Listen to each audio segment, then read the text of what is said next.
Yes, release top news ndagira ngo namakuru y'incamugongo akomeje kugenda ashengura abanyarwanda benshi cyane. Pasiteri Antoine Rutayisire imodoka iramusekuye nimba ikubwira uze kubyumva gutyo.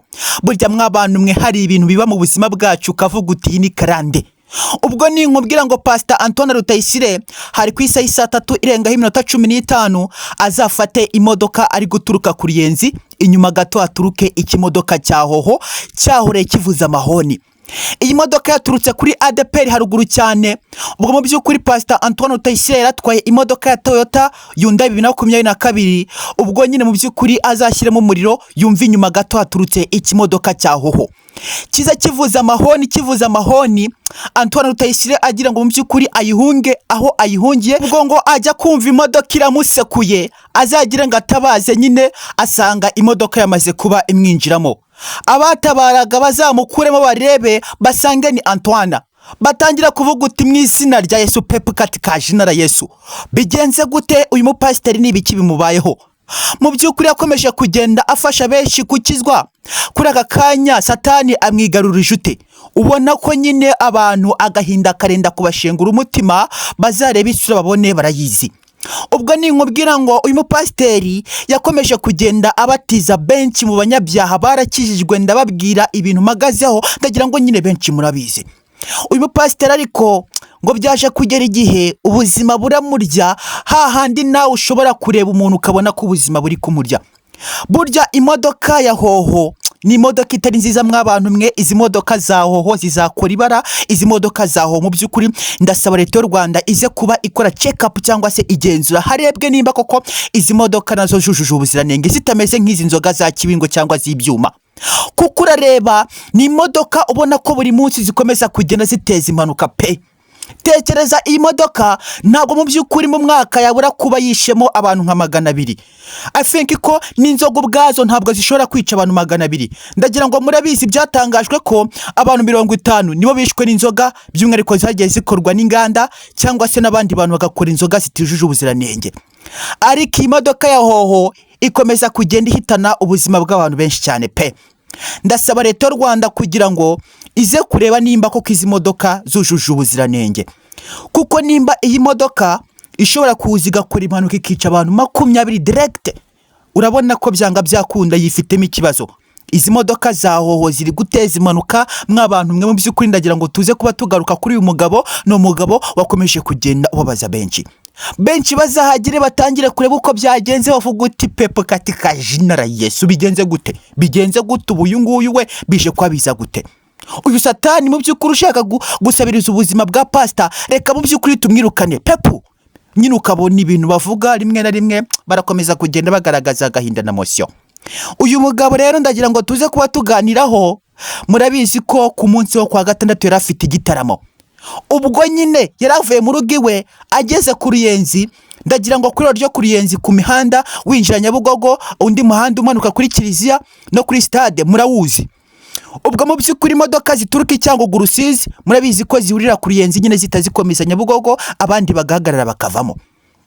Ubwo ngo mu by'ukuri azabe amanukiwe gato ari kugenda satira nyine gukomeza Nyabugogo. Ubwo nyine yaragiye azabira igitaramo, imodoka ya hoho imuturuka inyuma. Ubwo ngo iyo hoho yagendaga ivuza amahoni yari iturutse kuri ADPR haruguru. Ubwo ngo izazi ivuza amahoni yiruka.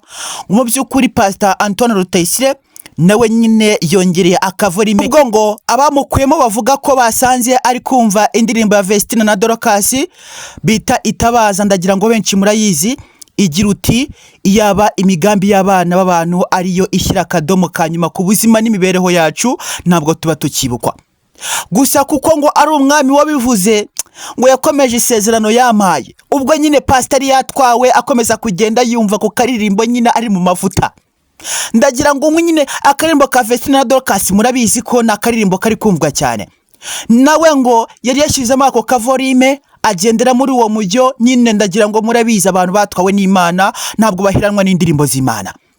Ariko nyine Satani utaba wifuza ko abantu tubaho. Burya mwabantu mwe Satani aratunaniza cyane. Uyu Satani nimba abwira ngo atugwisha mu byahi yabonye uri gusenga nyine arakunaniza. uyu mupasiteri rero mu by'ukuri ndagira ngo turebe ese bije kwa bigenda gute, dore ko benshi nyine ubona ko bumiwe bafite agahinda n'intimba irenda kenda kubaturitsa umutima. Ubwo ngo abakristo yaragiye guteguraho nyine bacekinga bareba nimba ibyuma bimeze neza, ubwo aturuka iwe mu rugo arangije nyine ashyiramo akaririmbo bita itabaza. Iyaba imigambi y'abana b'abantu ari ishyira akadomo ka nyuma ku buzima n'ubugingo bwacu ngo ntabwo tuba tukiriho. Ubwo nyine ari kumva ko karirimbo yatwawe mu mujyi umeze gutya nyine ari mu mavuta y'Imana, ndagira ngo nyine murabyumva. Imodoka ya hoho ipakiye umucanga izamuturika inyuma, ndagira ngo ni mu ihuriro ry'imihanda igera kuri 4. Ababizi murabizi hano ku Ruyenzi mwabibonye uko byagenze.